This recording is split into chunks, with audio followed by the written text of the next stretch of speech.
Hello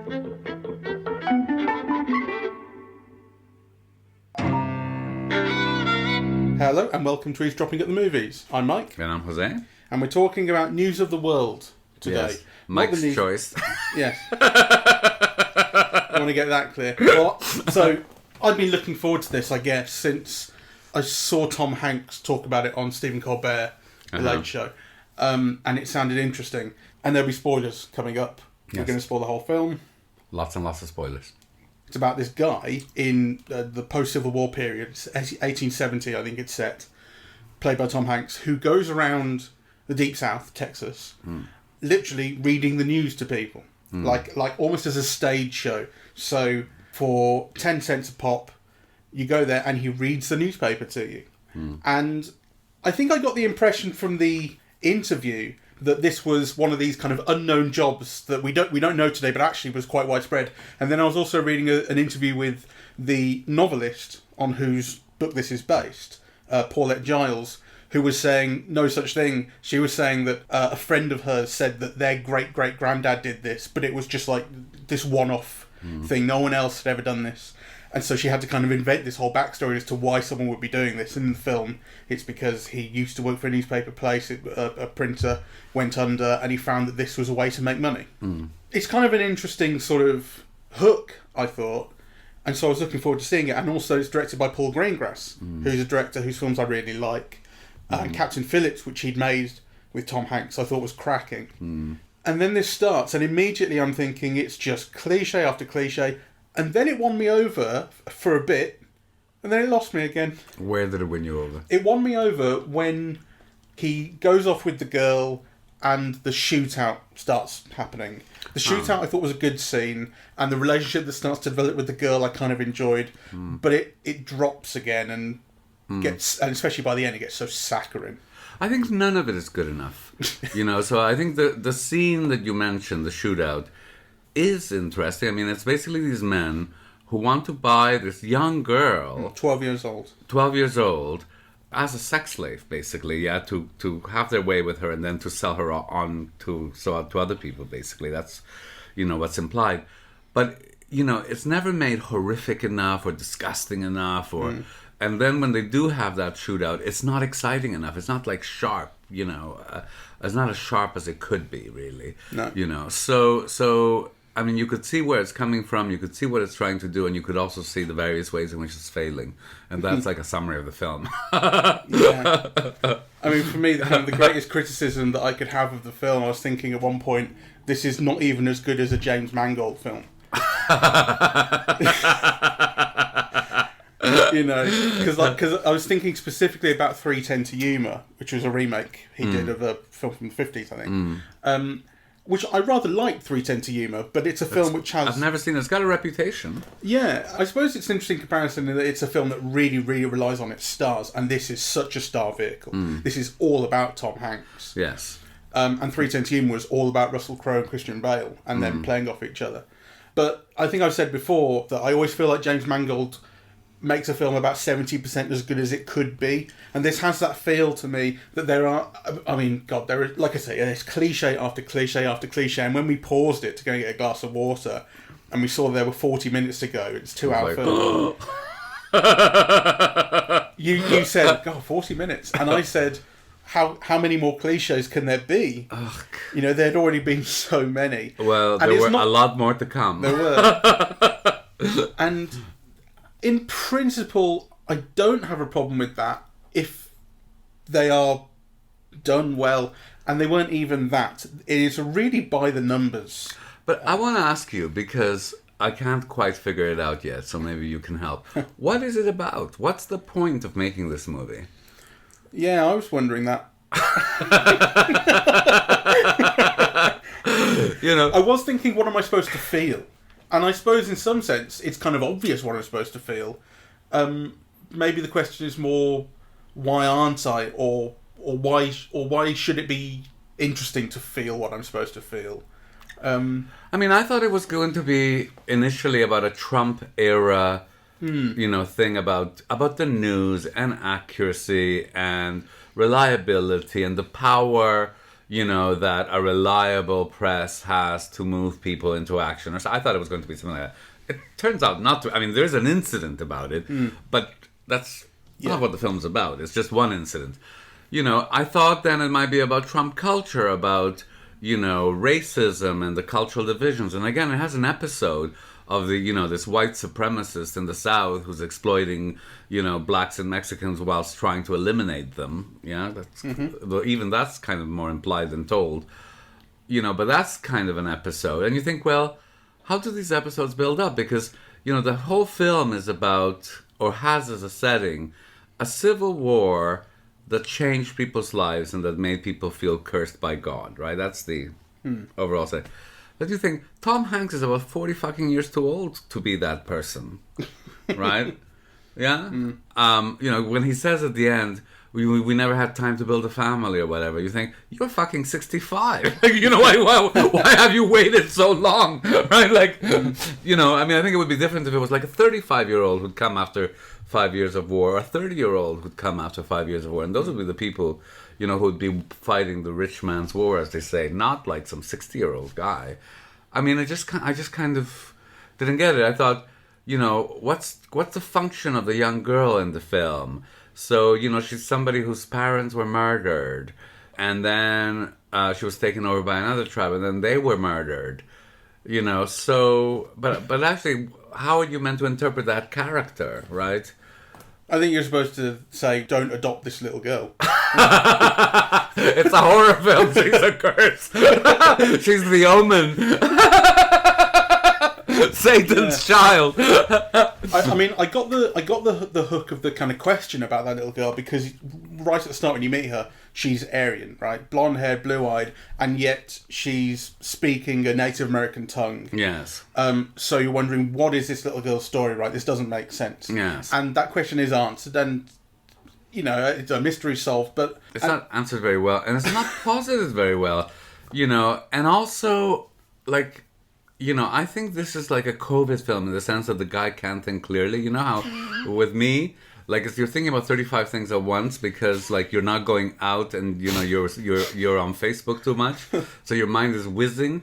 And I thought this is like a whizzing film, except kind of it can't get its head sorted. So there was a lot of elements of The Searchers, right, where John Wayne is on the chase for, I think it's his niece, who is Natalie Wood, who, the Indians, the native tribe killed the parents, and then they took there's that reference, and actually there's a visual reference, right, of, the shot from inside the house with the doorway framing the outside. That's a direct Searchers reference. But, again, that's just one element of a film, and then it veers off in another direction. So there's this constant veering off into different things, which are difficult to connect, or at least for me, they're difficult to connect, and which are played at a funereal pace. There were things that you knew were coming, then they came, and then they took about 10 times too long right, to tell you what you already knew. Right? Yeah. And I thought that was my feelings in watching the film, basically. Yeah, I think it's a film that would convince someone who doesn't really know that much about movies that it's quite good, because it looks like professionally shot film with beautiful landscape shots and things are quite nicely amber composed, lighting, all that kind of thing. It has a kind of professional look and feel to it, but actually I don't think it has an original idea in it at all. Maybe apart from that central, reading the news thing as a job. That's kind of interesting. But as you say, it does nothing with it. All that stuff about fake news, or the links it could be making to fake news and so on, giving people what they want as opposed to what they need, it doesn't really do anything with. No. And the things don't play well, right? So that moment where he's basically in this Nazi death camp, except it's buffaloes, and he's told to read this triumphalist story about, the place, and instead he chooses to read something else, as a liberating thing. About miners who survive a fire. Yeah, who are exploited by their bosses. It's kind of signaled so strongly, hammers you over the head with its significance. But then dramatically it doesn't make sense. I mean, you are in the middle of nowhere, you've been abducted into this place. Yeah, kind of, what, all of a sudden you're going to piss these guys off? They all have guns, and you're there with a little girl and completely defenseless? I mean, that's just stupid. Like, the film doesn't give you more of a reason or a way out or a chance to escape or, some calculation as to why this would be something you survive, right? I got that. I mean, you might be right, it's risky what he does, but the story that he tells whips the people up into and you can see why it does. So I kind of went with it. You can see why the story does, and that's the whole point of the scene. But actually, I think dramatically, the film needed to have made you understand Tom Hanks' choices and the possibilities, and at least a chance of a way out. I mean, if you're going to put yourself in the situation and you're going down with the ship, and actually, how could you go down with the ship whether there's a little girl that you've got to protect, right? So, yeah, and actually, that's a way of just creating tension, of adding texture and tension to the scene. And the film doesn't do that at all. What do you mean by going down with the ship? Because his intent is to escape. That's what he tries to do.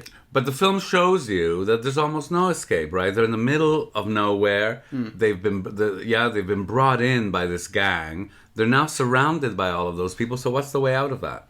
Well, he tries to get to his horse. Yes, I think you've answered it. Yeah. The only thing that I liked about the film, and I don't quite agree with you about I mean, I know what you mean, but I don't quite agree with you about the professionalism of it.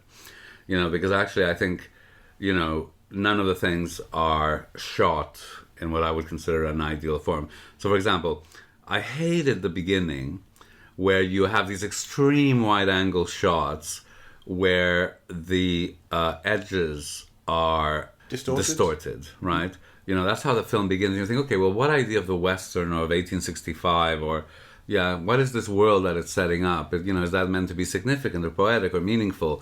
That the edges of this world are distorted. Maybe it is, but I didn't like it, and I didn't like the look of it. What I did like later on was, all of those sunset scenes with the amber, and they looked very pretty. But again, I didn't understand what they were meant to signify, really. I mean, is there a reason, what is the amber light meant to evoke aside from prettiness, right? Like, I didn't get that, which would be a choice for lighting it that way. So the only thing that I really, really liked was the young girl. Yes, let's get her name up. Helena Zengel. She's from Berlin, and I think she might have been in one or two things, but this is... Yeah, she's been in things in Germany, and like music videos and TV films, but this is her international debut. She's got an amazing presence. She reminded me of Jennifer... Lawrence. And you mentioned... Emily Browning. Yes. But I also mentioned that Emily Browning and Jennifer Lawrence look quite like each other as well. I suppose. Anyway, she's got she's not only a very beautiful young girl, but she's got this kind of stoic presence. She's got a real weight. She really comes across on screen as someone you look to. And she's got kind of like a stolidness and a severity, that, with that beautiful face and so on, makes a real impact. Actually, it's, to me, she's the best thing about the film, actually. Although the character's quite simple. I mean, everything in the film really is quite simple. It's one-dimensional. At some point I just thought, shoot me, really, because there is like this lack of faith in the audience, this over-signaling in this, incredibly banal and, kind of way. At the end when Tom Hanks goes to get her back from her uncle, right, and she's tied, right, there's a moment where the aunt, who presumably has allowed all this abuse for the last month, right, kind of looks at Tom Hanks and then smiles, right, like, oh, how wonderful that you're taking her away, you're such a good man. And you think, what about you, bitch? Like, you've got this little girl tied up like a dog. And all of a sudden we're supposed to think, Tom Hanks is wonderful because this nice old lady, thinks she's wonderful. I mean, it's absurd. It's not the only absurdity. No, there are many. You know, I don't like films where people who don't speak each other's language. I get films where they learn each other's language, and they have that scene in this where she describes the sky and she uses a word for the sky and for the land, and they kind of exchange the words, and I kind of get that. But there's a lot of kind of very convenient understanding what someone says. He very often is just speaking to her, saying, "Run, run, hide, stop there," and it's like she understands him. Come on. I don't like that convenience. It happens a lot in this. I also really don't like the convenience of very early on. They're not communicating at all, and they go to the sort of cafe bar, and the owner of the bar comes and sits with them because the girl's making a noise. She draws attention to herself. The owner, played by Elizabeth Marvel, comes and sits there, and then reveals that she speaks. I think it's Kiowa. That's the tribe and that's the language. And what a magical coincidence. And how does she know Kiowa, really? Maybe she was abducted in her youth as well. Because it's clear they haven't gone there for that reason, because Tom Hanks is surprised when she starts speaking the same language. It's like, it just has to happen at this point in the film, because we've had enough mystery with the girl. We need to start learning something about her, and the only way to do that is to have someone speak the language. It's pure convenience. I mean, at the end, when the girl chooses to return to Tom Hanks, and that they're going to have an embrace, right? And like before it happens, that they're going to have an embrace, and then you're watching this walk towards the embrace like in fucking slow motion, like it's taking 25 minutes. It's so banal. And the thing about the news that we're decrying it not doing, I also think if it had done that, I probably would have hated it, because it would have had such that feeling of, the greatness of the American newsman who brings you the truth. I know, it would have had that. So in a way, I'm glad it failed to do. I know, but the question really is, like, what is it about? I don't get it, right? So the story is about this man who comes from war. I thought through most of the film that he was returning to his wife, but actually, you're told at the end that he knew his wife was dead. Didn't you know that early on? I thought I did. I didn't know that if she was dead already, because then, what is he returning to? I thought he said fairly early on that she was lost in sand, whatever it was. Okay, well, I'm sure you're right. I'm not disputing it. Yeah. I'm just saying the way I understood it. But, let's say, so it's not clear to me why he's returning to her then. Why is he going back there? He's, he goes into his house, it's all dusty, broken down, whatever. He goes to talk to an old friend, but you actually don't get that closeness either from them. It's not as if he's returning home, right? So I mean, I presume he goes back to leave his wedding ring. Well, he talks to that friend about it being like a divine punishment that he lost his wife, doesn't he? For the things that he's done in his past that he regrets. Thing is, this being Tom Hanks, what I've wanted from Tom Hanks in a Western, and I've said this before, is I want to see the villainous thing. That's what I because you never get that out of Tom Hanks, and so it kind of, the idea that he could be villainous, it would make sense in a Western, because that's, you could have, the guy with the black hat, the guy with the white hat, and they shoot each other, and real classic, just goody baddie stuff. That's not at all what you get here. What you get here is normal, noble Tom Hanks, who has, he has the right idea, and he looks after the girl, and he does what's right. But he's playing a former Southern captain who obviously fought in the Civil War, and he's able to use the name that he has to, get a favour here and there. People know him. But when he meets the girl right at the start, he meets her having just seen a black guy who's been hanged, who's been lynched. And there's this look on his face that he knows this is wrong, right? Like, he is one of the enlightened Southerners who knows that racism is bad and so on and so forth. He just has a 2020 attitude, but he's born in the wrong era or what have you. So when he says to his friend at the end, right, that his wife dying, it wasn't, I think it was an illness, and he says it wasn't an illness, it was cholera. Yeah, but it meant to be cholera, but the point is, he says, like, no, it was a punishment, right? Yeah, for the bad things I've done in my life. So he's talking about the things that he did as a general and the things that he. I know what you feel like saying is, what were those bad things? Yeah, right. Tell me about it. I want to know your past. And so I guess what you're supposed to see is a chance at a redemption in looking after the girl, and bringing her up right and giving her a chance at life that she's not had before. But this is how stupid this film is, because you know, the kind of the very first shot that you see, I think, is Tom Hanks is putting his shirt on, and the camera lingers over these wounds in his back, right? Like, you know, he's clearly had like an arrow or a shaft, or he's got like these wounds that have healed over, these scars of these big wounds, right? But that's all, right? So if this guy has done such terrible things, and if he's just come from a civil war, right? Like, I can imagine what horrible things he might have done or might have happened to him. But actually, I think we still need a few more clues from the film. And certainly, the character would have been more interesting if we saw him damaged psychologically as a result of those things that he did. But no, he's a saint. So actually, that whole argument doesn't make sense. I mean, kind of... Oh no, he has a very shaky hand. He has a very shaky hand, but only... Which comes straight out of Saving Private Ryan. But only at the end. Yeah. Well, it happened once or twice before then.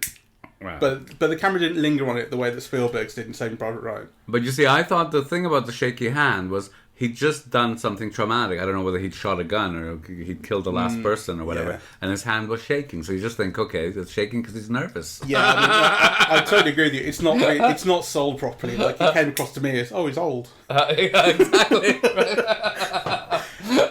No, you're exactly right. Like, these things are told to you and not actually embodied or expressed fully in the character and in the story. Did you believe in the relationship between Hanks and the girl? Yeah, I mean, that to me was not the biggest problem, except I would have, you see, there's a potential there for all kinds of things, right?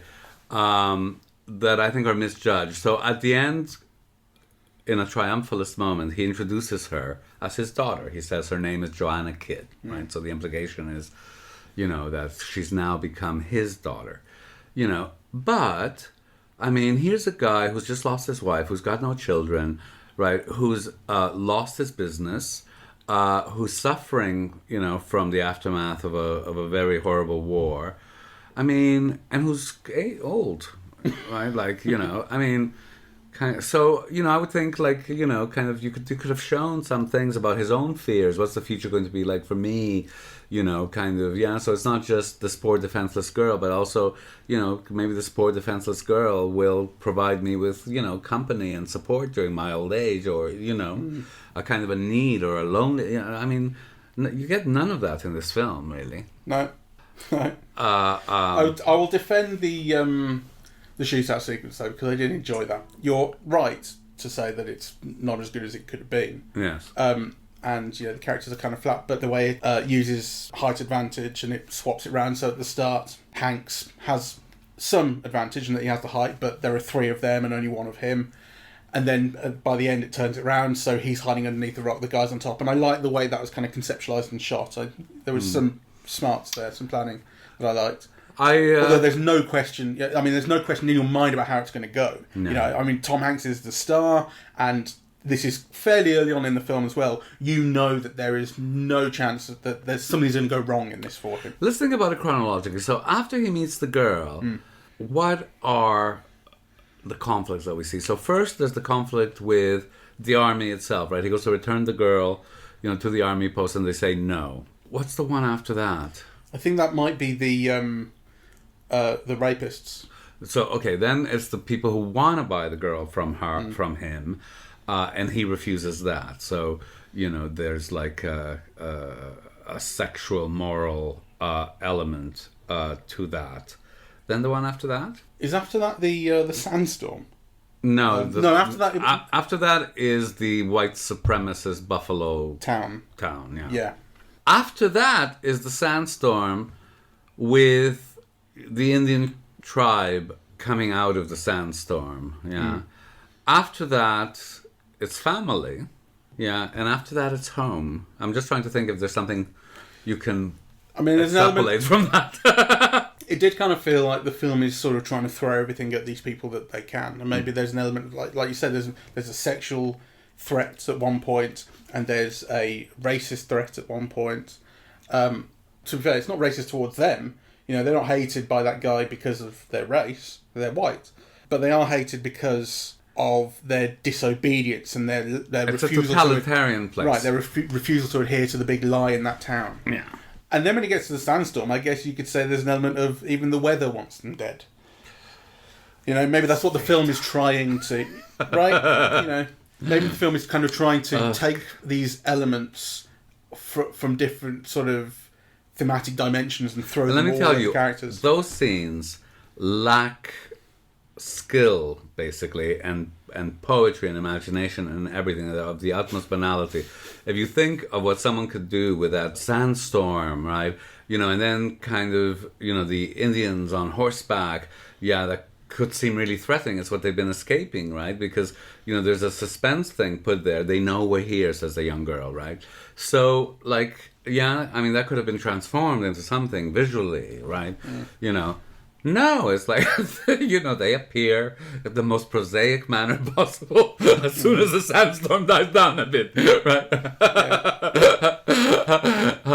And the young girl goes and asks them for what I thought was water, but ends up being a horse. And they're so nice, they bring the horse over. Yeah, well, that's nice, isn't it? But it's funny saying at the start, actually, because as soon as it started, I made some comment. I think I said, how much more Tom Hanks could this be, very early on. Yes.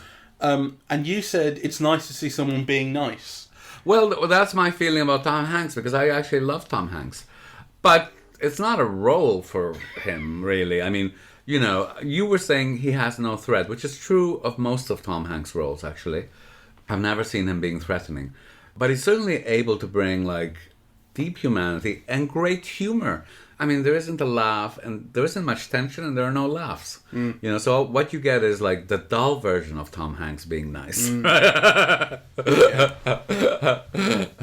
Yes, exactly. It's dull, basically, in every way, this film. Yeah. It's... So thank you very much, Michael Glass. I mean, you know, we can't all be winners. That's true. That's what happens. That's what happens occasionally. Blame Tom Hanks, frankly, for making the film sound interesting on Colbert. I do want to say how bad I think Paul Greengrass's direction is. Greengrass. You know, there's that moment at the beginning where you see, it's almost like one of the early shots where the camera sweeps in behind him and then does this twirl and then stops in front of, you know, Tom Hanks' face, So he's walking, I think, somewhere, And I thought, like, why? Like, you know, Like, it's almost like the camera move is supposed to give you the life and vibrancy that the film itself can't. Right? Yeah. And it's important to say, I think, that this film is not like other Paul Greengrass films. So I've not seen all of his films, but the style that he became known for, and actually, for a while, changed cinema with. The intensified continuity that he showed in the last two Bourne films, and in United 93, and Captain Phillips as well. You know, shaky cameras, rapid cutting, snatching shots here and there, you know. That's not what's going on here. I mean, that's why... and it's proof that he doesn't know. Doesn't know... You know, how to do... Anything how else. to do it any other way. Because when he tried to in this one, it's like dull and flat and, you know. Absolutely. So, and that's one of the reasons that it's so disappointing, because, you know, one of the reasons that it was so exciting to have this Paul Greengrass Western was, great, bringing that style to a Western. Yes. And no, the opposite. Or find a style to do the Western in a new way. But no, he kind of returns actually to almost quite an old-fashioned way of doing a Western, but he doesn't quite know how to do it. Yeah. And that's why I'd say it's like an impression of a Western, and why it's not even as good as James Mangold, who does impressions of Westerns. All right, shall we wrap it up? Yeah. So... not recommended. No, I wouldn't bother with this one, to be honest. All right. Thank you very much for listening. We are eavesdropping at the movies, and we are on Apple Podcasts, Spotify, Google Podcasts, SoundCloud, and YouTube. On social media, we're on Facebook and Twitter at Eavesdrop Movies, and the website is eavesdroppingatthemovies.com. Thank you very much. Bye-bye.